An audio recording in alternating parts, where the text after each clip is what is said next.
A warm welcome and thank you to everyone. This is Ulefone's booth at Berlin's IFA, and they've introduced their phone called RugOne, which comes in a huge box. The reason for this is that it's not just a phone inside, but also a charging dock into which you can insert a spare battery, also included in the box, along with a couple of wrist straps, a screen protector, and of course some other small accessories. In reality, this is a device that, in terms of design, represents a significant leap compared to previous Ulefhones. It looks like a pretty robust phone, naturally, but it's not an enormous, bulky thing. Despite that, it has really good specifications. Don't expect a flagship model, it's more of a mid-range device. The main feature is the replaceable battery, which you can access at the back. There's a latch you slide, take out the battery, and you have 3 minutes to swap it because there's a small internal cell that keeps all the information stored. If you replace it within 3 minutes, everything continues to work as if nothing happened. This is definitely a pretty professional feature. Of course, it's shockproof and waterproof as well.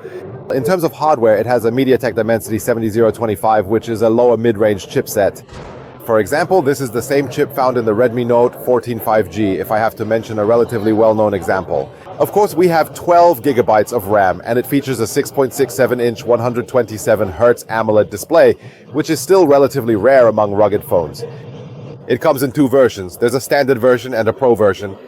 The Pro version, and by the way, that's the one I have in my hand, differs in that it features a Flyer thermal camera, which was removed from the standard version. But in terms of cameras, both have a 50 megapixel main camera, a 50 megapixel ultra wide, and there's also a 60 megapixel night vision camera.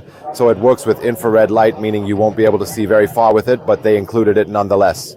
The battery is 5,550 milliamp hours and it's replaceable. It supports 33 watt charging speed, and through the Pogo pin connector it can charge at 18 watts.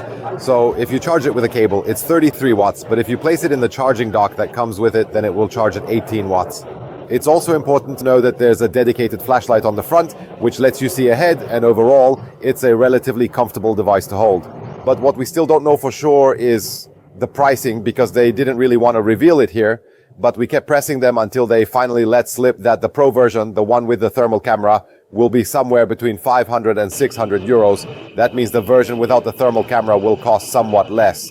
I definitely have to say that at least this time there's finally some real innovation here. It's not just a case of cobbling together parts from here and there and ending up with a phone in a rugged case. They actually put some thought into it, especially with the fact that it has this C battery, and also that there's a charging dock where you can charge the accessory separately as well. This is definitely a new idea, something Ulefone hasn't done before, and hardly anyone else has either. So this is an interesting phone. It doesn't aim to be a flagship model. It's a rugged device meant for everyday use, for people who don't want to play games or assign really demanding tasks to their phone, but are looking for an average mid-range phone with a replaceable battery, long battery life, a decent display, and according to the promises, at least 3 years of software support. The other product that Ulefone introduced in Berlin at IFA is the ArmorPad 5 Ultra, which I have here in my hand. Now, I must be really strong because I'm holding it with one hand, even though it's quite a hefty device. So you can attach a kind of gadget to the back, which also functions as a stand. This is a rugged tablet with a large display and relatively thick bezels. The reason it's so heavy is, for one, it has a 24,200 milliamp hour battery with 120 watt charging.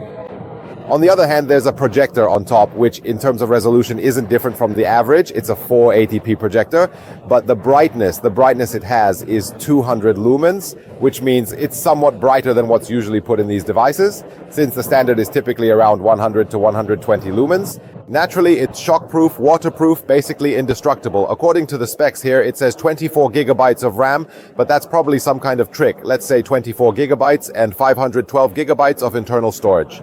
There's an autofocus on top, which is needed for the projector, and it also has a camera, a 64 megapixel main camera, and a 64 megapixel night vision camera. It's powered by a MediaTek Dimensity 7400X, which is a 5G chipset, so you can put a SIM card in it, and it will work with 5G networks. And of course, the most important thing to know about it is that it's completely shockproof. Thank you for your attention.